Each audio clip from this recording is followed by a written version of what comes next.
All right, well, I'm going to dive right in with the shock value of my story. I was 33 years old when I found out I was adopted in a very stunning way. So I was visiting my parents in Chicago, which I had been doing pretty regularly. They were getting older and we were trying to clean out the house so they could move down to Florida.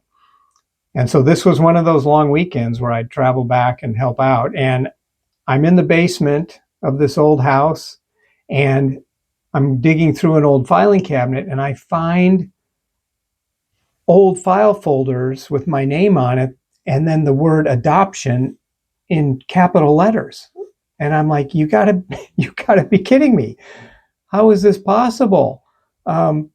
Everything just went crazy in one instant in my life going forward. So after some soul searching, some emotional turmoil, a little bit of anger thrown in at my parents at the time, I realized eventually that it's like, wow, they actually probably saved me from likely a difficult situation. And my life wouldn't be the same without them. So it actually strengthened the bond I had with my parents, and which was very important to them and to me. And as they aged and got older, elderly, and then eventually passed away, I was there for them.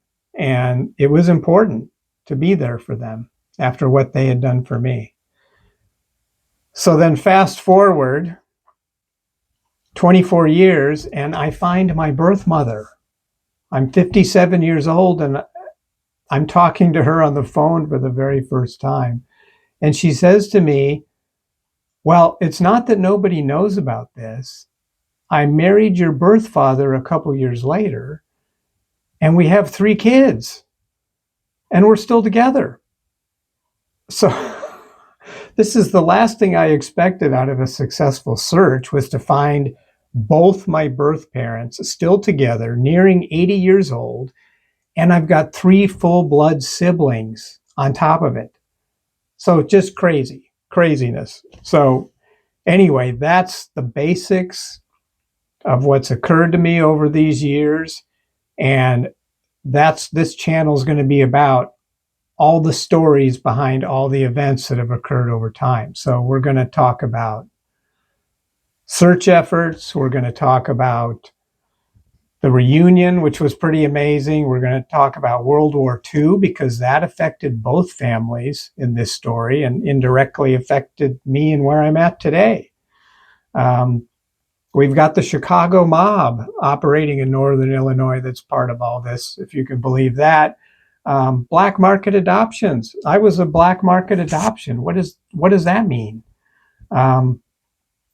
And also the nature versus nurture stuff, which has been one of the most fascinating things to me through this experience, has been understanding my traits, skills, and things that have affected my life that have come up through my DNA versus learned behavior in my adoptive family. So there's a lot to unpack. There's going to be a lot of episodes that I've charted out, and I hope you'll stick with me on this. My name is Chris. And yes, I am Jamface. Here's the original photo from 1962, a pretty cute one. And I hope you'll stick around for future episodes and hit like and subscribe so that you're kept up to speed on what's going on. And I hope to see you next time. Until then.